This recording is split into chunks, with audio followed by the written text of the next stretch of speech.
Hey everyone, and welcome back to the Marketer of the Day podcast. We are here with leader, consultant, mentor, and coach Ann Hartwig from healthfulliving.net. And if you have ever been stuck about clarity on your goals, building healthy habits, or anything related to wellness or the brain or whatever, then you're going to want to pay special close attention because we have an expert on the call, Ann Hartwig. Ann, glad to be talking to you.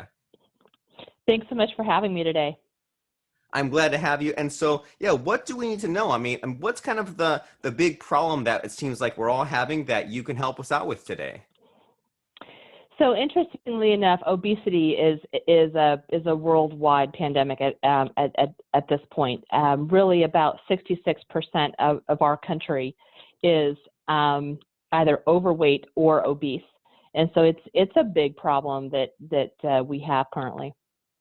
And how do we get there? Is it just the bad habits, the sitting at the desk, the TV dinners are easier than the fresh fruit, or all of the above?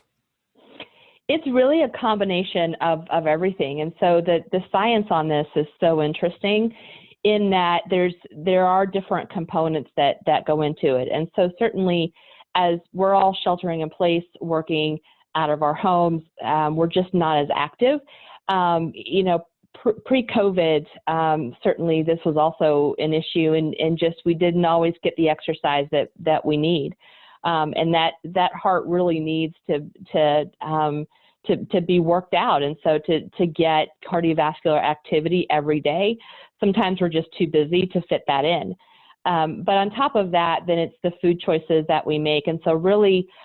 Being of a healthy weight is 80% diet and about 20% physical activity.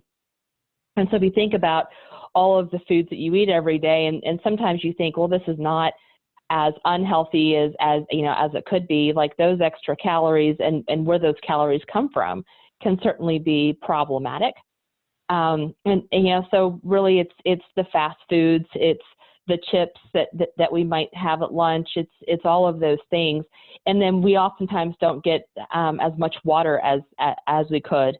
Some of my coworkers kind of joke about going from, coffee to wine and there's no water in the middle. And so, sometimes we really need to focus on the fluid consumption as well. But then there's also, more medical factors. And so some of us have either disabilities or, genetic conditions that might impact our weight as well. And so really it's a whole mix of things that really complicate obesity. Okay. And so something that you mentioned there that stuck out to me was you said that there was just something along the lines of, with COVID now we're staying at home, and it feels like with all this COVID stuff, it's brought to light a lot of things that were already there to begin with, but just that we're just now realizing, like when people, like there's always the discussions about like, well, how dangerous is COVID? Well, only if you have one of these extremely commonplace pre-existing comorbidities like the obesity and even slightly so. And what it reminds me of too is when I had a 9-to-5 job, like 12 years ago, I used to walk to work. It was like a mile each way. And then as soon as I started working from home, I feel like I gained 10 to 15 pounds overnight. And then I had to make it a habit. I had to like purposefully say, when I wake up, before doing anything else, I'll go for this walk around this kind of 30-minute stretch. And I noticed that on the days, and I'm not great on doing it every day, but on the days I miss it, the brain just doesn't quite work and I don't feel as physically active. And I feel like a lot of people who are now kind of doing the sheltering in place or maybe having to go through that transition of there are things that maybe we did to begin with just to like get to work or get to wherever. But now that the schedule's thrown a little bit out of whack, we need to maybe be a little bit more conscious. And so you mentioned things like the fast food and the water being maybe like easy things, like easy wins we can go after. And so like how much water? Because I always hear about like the 8 or the 10 glasses, which seems like a lot. And then with the fast food, I'm never sure, like, is once a week okay? Is once a month okay? Or does it have to be like none? Like what's okay as far as the fast food and the water? So really everything is good in moderation. So, so certainly water intake, there are some diets out there that want you to drink 1 gallon every day. And that can be a little bit extreme, and you can actually flush out nutrients when you drink that much. So a good rule of thumb is to take your body weight, cut that in half, and drink that many ounces every day. And so let's just say that you're 200 pounds, you should be drinking 100 ounces of water every day, is just quick math for you. And so that's a good rule of thumb. Certainly if you have like a, Camelback water bottle that you have sitting there, maybe you set an alarm on your phone to actually get up and refill that. So not only do you get some steps in the process, but then you also get some more water in that. Certainly with regards to food, there's we're all very, very busy in life, and so certainly there's going to be times where we have to eat out, or that it's just, you're just too tired to come home and make dinner and do all that. And certainly thinking about healthier fast food options, versus burger and fries. Is there a grilled chicken option? Can you do that with or without bread? And so really kind of thinking about it from that perspective as well. So not to say that you have to cut anything out, because it seems like when we start to cut stuff out, we start to crave it more. And so I wouldn't want people to think, oh my goodness, I can't have this, because you're just going to want it more. But to think about it in terms of moderation. So if you think about, if you're someone that loves to have, carbohydrates, either rices or pastas, maybe you have one serving size and you actually weigh that out like on a food scale, so you understand what one serving size is. Because oftentimes we eat 2 and 3 serving sizes without even realizing that that's what we're doing. And so it is taking a really mindful approach to how you eat and what you eat.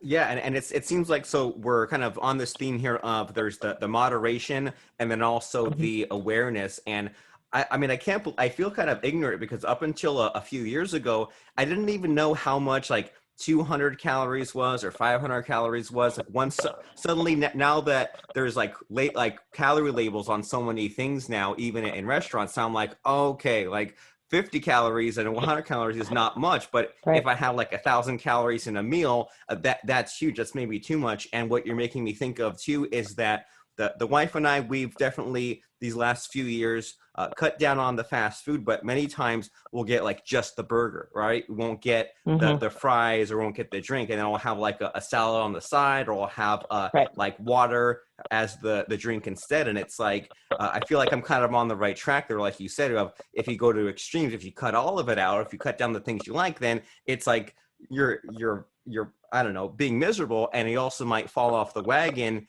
even worse than when you started. And so all this, well, first of all, talking about all this is kind of making me hungry, but also it makes me curious about kind of your own personal journey. Like, was this the kind of thing that like you've gone through? Have you have any kind of struggles? And I mean, I feel like we all kind of have our own struggles to a Yes. certain extent, but how has this affected you personally? Interestingly enough, I am someone that is of small stature. So I sit on about a 5'5" frame. And at one point I was 230 pounds. And so that's a lot of weight to carry around on a 5'5" frame. I mean, if you're, 6'3", maybe it's not a big deal. And like I have struggled with my weight my entire life. And a few years ago, I was walking upstairs and I was out of breath. And I thought, wow, like I just walked up 7 stairs and I'm out of breath. And it was a terrifying thing. Like the weight so much is not the worst piece of it.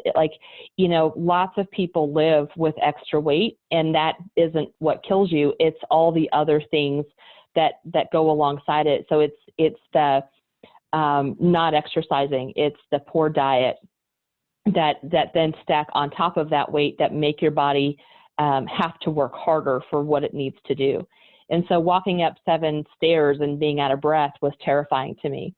And I also look at my family history, and my mom has forever struggled with this. And she's in poor health now for a whole host of reasons, not just this, but Like, I just had this flash forward to 20 years from now, and I'm like, oh my goodness, like, what is life going to be like? And it terrified the crap out of me, really. Um, and so really, like, I made that decision right then and there that I needed to do something. And through diet and exercise, and it took a while, but I lost about 85 pounds. For people that have extreme weight loss, about 80 to 90% of that population actually regain the weight. Because you come at it from a perspective of cut everything out. And at some point, the brain wants what it wants, and you're hungry and you want to eat. And so you start to build back in some of the poor habits that you worked so hard to get rid of. And so some of the weight starts to come back. And so it is very much just a struggle to maintain. One of the things that I think would have helped me 5 years ago is if I had never had the mindset of, I've gotten to where I need to be and now I can relax. I think that, health and how you want to live is a lifelong journey, and it's not something that you're going to reach a certain destination and it's going to be done. You're always going to be on that path to live your best life. And if we can keep that in mind, I think that it makes the perspective just different, and it keeps us focused on where we want to go.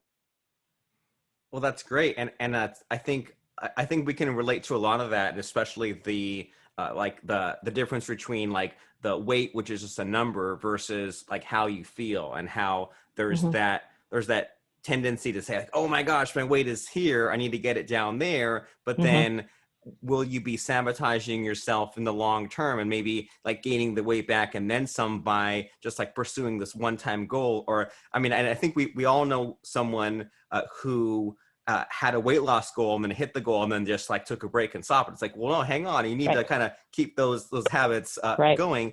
And so like, do you have any personal, I know we already mentioned a few like kind of like easy tricks or hacks or whatever, but like, do you have anything that you think has been really helpful? Because sometimes you hear about things like have the smaller plates, or like do intermittent fasting, or things like that. Like, do you have anything that comes to mind as far as like things that are like unique to you, or that are like tips that you specifically like a lot, as far as like the exercise, diet, habits, the mental game, all that stuff?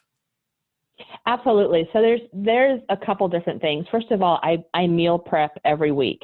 And most people that hear that think, oh my goodness, you spend like 6 hours in the kitchen twice a week to do this. And I don't. Like, I've built efficiency around it where I can actually meal prep for the week in about an hour and a half. And so really what that entails is understanding what I'm going to have for breakfast, what I'm going to have for snacks, what I'm going to have for lunches, and what's for dinner. And I do this very, very easily. And so I actually write it all out, and I actually post it on our fridge. And, so I know what I'm doing. But even as I sit here in my office, like I'll sometimes bring up my actual lunch bag that has a ice pack in it, but it's got all my food in there. So that way I know, like, I don't have to go downstairs and stare at the chips that my kids are going to eat this afternoon. Like, I can just literally, pull out my next meal and, sit here and eat that. One of the other things that I do, like, many of us are sheltering in place, but we used to have commutes.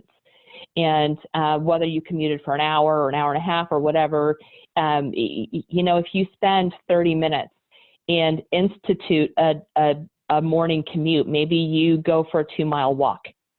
And so like, that's a great way to get some steps in, to get some fresh air. And it's the same thing that you would have done anyway, had you been going to an office right now anyway. So it's sort of like a great, sort of a way to get exercise in. Also, like I have a corporate job, and my conference calls are typically stacked all day long. I will actually schedule maybe 15 minutes of just downtime, and I'll go and do like 20 push-ups, 20 squats, 20 sit-ups, and just do that maybe 3 times during the day. And that's also it's a good way to get in extra movement. That's all really great, and that's a good reminder that it's basically impossible to fit everything in, right? To maximize Hmm. and like fill up that whole schedule. And I really like the way that you put that, you know, we used to have a morning commute, and then now that we're at home where you can still have that kind of self-imposed structure throughout the day. And again, you're making me think back to when I first started working from home. I remember my very first day, my very first morning, my girlfriend at the time had not yet, she was like off going to work in a little bit after that, but I was getting dressed and she said, well, if I was working from home, I would just stay in my pajamas all day. And I said, well, if I did, I'd feel sluggish, I'd feel all sweaty, and I Right. wouldn't take it seriously. Like there's something to be said about if you used to take 30 minutes to drive to work and listen to the radio or music or podcast, just keep that going. And used to, you know, clean yourself and bathe yourself and put on day clothes, why not do the same thing, if nothing else, just for your own kind of mental well-being? Hmm. Absolutely. And you know what's interesting is that I actually put on, you know, workout clothes. Like maybe I'll put on like a sweater, and so, you know, so I'm not sitting here in like a t-shirt, but you know, like I'll actually put on workout clothes because it's a good reminder of, yes, I need to get movement during the day.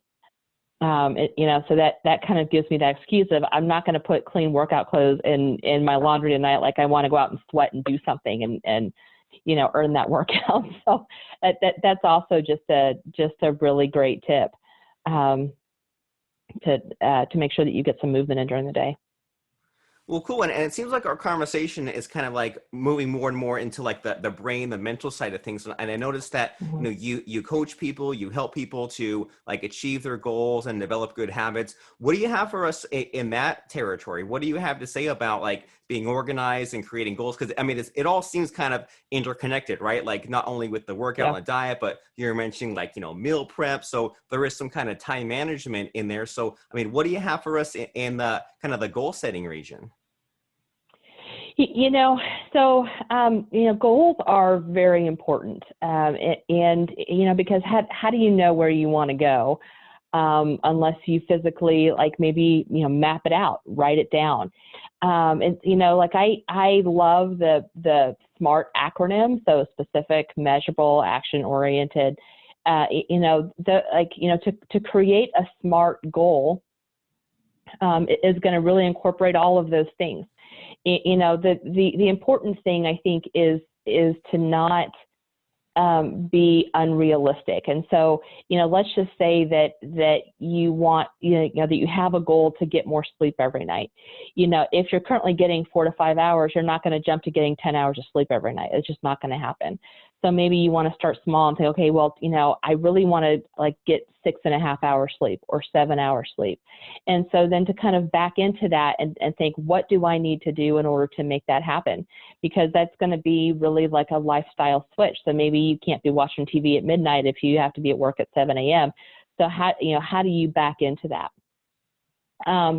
The goal process is really important, but also understanding how you're going to get there. Like some of us just say, well, I want to do this, and they think that it's going to happen. We have to think about what it is that goal actually means, why it's really important to us to be able to do that, and to think how we're going to do it. So to build out like a roadmap. So in some situations, people want to lose 20 pounds. So let's think about how we're going to do that and what's currently in our lives that is really prohibiting us from doing that today. And we can start to make healthy choices. Part of this is having some realistic perspective about what you can do and the time frames in which you can do it. Like you're not going to lose 10 pounds in a week. So, like if you lose 1 to 2 pounds, and even 2 pounds is on that upper limit, so you really want to set realistic goals on what it is that you want to accomplish, but build out that roadmap for how you're going to get there. Like the mind is an incredible thing, and it's amazing at how much our perspective and our outlook impacts what we do every single day. And so, the message is to not beat yourself up over times where you're anxious or maybe times where you feel like you're not doing your best to meet your goals. Like we all go through stress. And right now with COVID, it's so much more because, so many of us are having to be homeschool teachers, and we're dealing with sick relatives, and we're trying to work full time. I mean, there's a lot going on. And so to be patient with yourself and understand that, yes, you're going to get there. It is one step at a time. I like that a lot. Give yourself a break, and Mm-hmm. like even this morning, I was even thinking because like I mean we all feel like we're falling behind in so many different ways. But even this morning, I was thinking, okay, well, am I at least making progress every day? And maybe it's a matter of maybe it's slower progress than I would like, but like you said, not beating ourselves up about it. And you're so right that that whole thing with SMART goals, the simple, measurable, actionable, relevant, Mm-hmm. time bound, it's so helpful. And even like you were kind of emphasizing the A and the R, right? The Mm-hmm. actionable, like am I like are there specific things I'm doing that maybe are like easy wins to get me there, and then relevant, are they connected to my other goals? So that way we're Mm-hmm. just cutting out one or two things out of the diet, putting in a little bit of the exercise and kind of easing Mm-hmm. into it. That way we don't just crash and fall back into the old habits. That way we're just like kind of like you said, giving ourselves a break and slowly getting there, and maybe not catastrophizing things and like over exaggerating things if it's Correct. really not, it's a little bad but it's not really like that bad. And so this is like so much for us to think about. This is such great stuff, and I want to make sure that we let people know how to contact you, why they should be contacting you, and what sorts of problems are we solving here. Sure. So right now, what's interesting is that I'm actually finishing my doctorate. It's a doctorate of education in health and human performance, and I'm also doing a coaching certification. And so certainly a lot of knowledge and insight from those two areas. I actually have a website called healthfulliving.net. And so certainly you can check that out. It's healthfulliving.net. There's contact information for me there, both email and cell phone number. So certainly reach out there. My LinkedIn page is still set up currently under my corporate page. And so I by day currently I'm an HR manager, and so you'll be able to find me there. It's just under Ann Hartwig.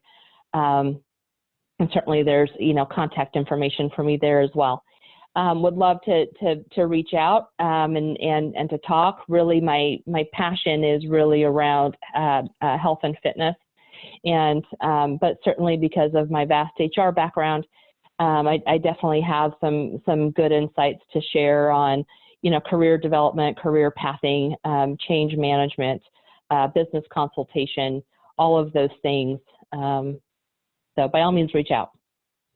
Fantastic. And so that is Ann Hartwig on LinkedIn. That's ANNHARTWIG, and healthfulliving.net. And if you're the kind of person that knows that things can't continue in this direction, you want that change, you are looking to grow that career, maybe you're looking for health coaching or something along those lines, then reach out to Ann on LinkedIn and at healthfulliving.net. So as we wrap up, wind down here, Ann, do you think that there's any last minute information to fit in here in these last couple of minutes? Anything you think that we left out that's just so important it has to go at the very tail end of this episode?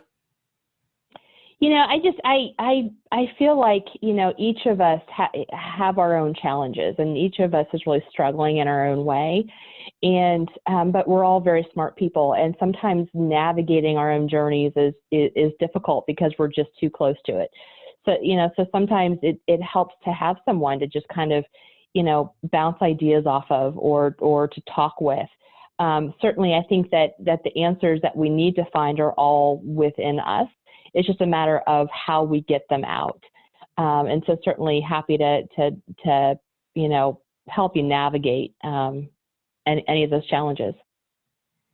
I love it. Awesome. And you're so right. Sometimes we just need to talk to some other person, get the words out, get the ideas out. We already have the answer. Mhm. We just might need someone else's nudging to get it out. So, Ann Hartwig on LinkedIn and healthfulliving.net. We will see you there. And thank you, Ann, for stopping by and for being real and personal with us and Thank you. sharing us some things that we really need. And maybe it's been a long time coming for some people. So, thank you. Thank you so much for having me. Appreciate it.